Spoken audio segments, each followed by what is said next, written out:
The fates of Red Bull's Formula 1 operation and Porsche's desired entry for 2026 are intertwined and could significantly shift the long-term landscape of the championship. Porsche's entry with Red Bull, alongside a possible purchase of 50% of the Red Bull technology company that builds Red Bull Racing's cars, has been treated as a formality for months. But it's now the subject of intense paddock speculation, as is the fate of the Red Bull empire built by Christian Horner and Helmut Marko. Audi's recent announcement of an engine program ahead of a likely deal to buy Sauber later this year was the worst kept secret in F1 and was a surprise for only one reason. The Audi news jumped ahead of a long-mooted tie-up between Red Bull and Porsche in terms of being confirmed. Horner has continued to downplay the status of a Red Bull-Porsche deal for some time.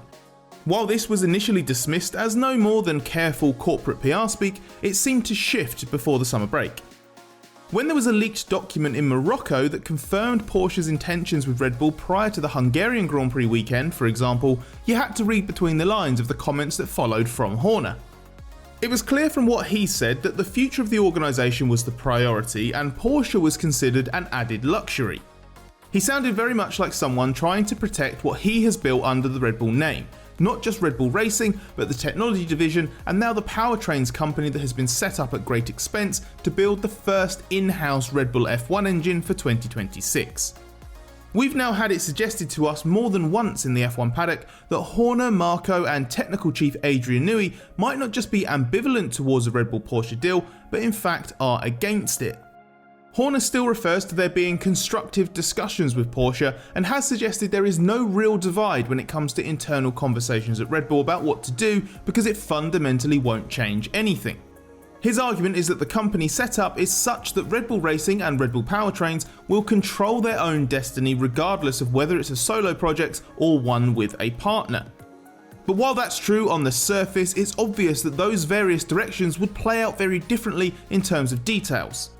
The futures of the current Red Bull Racing technology top brass, and Horner and Marko in particular, would have to be considered uncertain in a world where Porsche owned half of the entry and called half of the shots.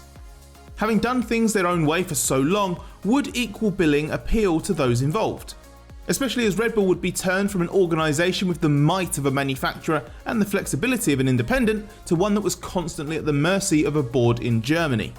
The only way Red Bull and Porsche could coexist and that be avoided would be if Porsche relented. A sale of shares was not considered the right move by Red Bull co-founder Dietrich Mateschitz, and Horner succeeds with the proposal of just having Porsche join on an engine-only basis after all. It's understood that the Red Bull Porsche talks have been driven by Red Bull co-founder Dietrich Mateschitz, whereas the Milton Keynes side of the operation would rather work alone or continue with Honda, the manufacturer that made Red Bull Racing a title-winning team again last year. Although Honda's engines continue to be used by Red Bull Racing and AlphaTauri, Honda itself officially withdrew from F1 at the end of 2021. The decision was made in 2020 as the company's board wanted to redirect financial and human resources towards investment in new automotive technologies to help reach a 2050 carbon neutrality target. But while Honda continues to offer logistical support for the product still being used by Red Bull and AlphaTauri until the end of 2025, it's officially walked away just as new engine regulations, F1's increasing popularity, and a shifting business model is making it more affordable and attractive to compete in Formula 1. F1 is adamant that Honda wants to come back, and Koji Watanabe, Honda Racing Corporation President and Honda Motor Company's Chief Officer of Brand and Communication Operations, told us in July that while an F1 return is not under discussion officially, it is possible given the right conditions. He also effectively confirmed that Honda would have to return as more than just an engine supplier. Watanabe was part of a top-level group of Honda personnel who travelled to the Austrian Grand Prix, and he has also been back in the paddock since. Whether a Honda project would be compatible with Red Bull powertrains is unclear, particularly as Honda has never seemed particularly keen on open technology sharing. The infrastructure at Red Bull powertrains is now sufficient that Honda could presumably reduce some of the financial and technical burden at Sakura, but that would still seem at odds with a key logic behind the Red Bull powertrains investment, namely that it brings the entire Red Bull project onto the same campus. Horner says nothing is fixed for 2026 beyond continuing with building up the powertrains division and building an engine there. But what Red Bull does will have huge ramifications, and it's unclear exactly how much is in play. In addition to the alleged uncertainty within Red Bull Racing about a future with Porsche, there are rumours AlphaTauri is up for sale. If Honda wanted a works team, then AlphaTauri would seem a great option. There's a pre-existing relationship there, and it would seem a neat solution to the obvious problem of Honda not having the expertise or desire to start a team from scratch. But there is believed to be stern resistance to F1 within the current Honda board, and buying an F1 team should probably be considered unlikely at this stage. If AlphaTauri is to be sold though, it could make speculation linking the team with a move for Colton Herta more comprehensible. The Andretti camp that is so desperate for an F1 entry would be an obvious interested party if Red Bull sold its second team. And as Herta is an Andretti driver in IndyCar, placing him in the AlphaTauri team in 2023 in anticipation of a full takeover by Andretti Global would make a great deal more sense than Red Bull simply deciding to let someone of Pierre Gasly's caliber go to join Alpine to take a quick but erratic rookie. The fact Mateschitz was keen for a Porsche deal in the first place is a clear suggestion he's looking at something of an exit plan.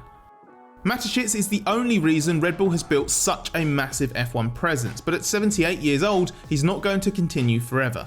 And it's said that the Thai side of the Red Bull ownership will assume 100% control when Mateschitz is no longer around. So perhaps Mateschitz is looking to settle the future of the F1 empire that bears his company's name while he still can.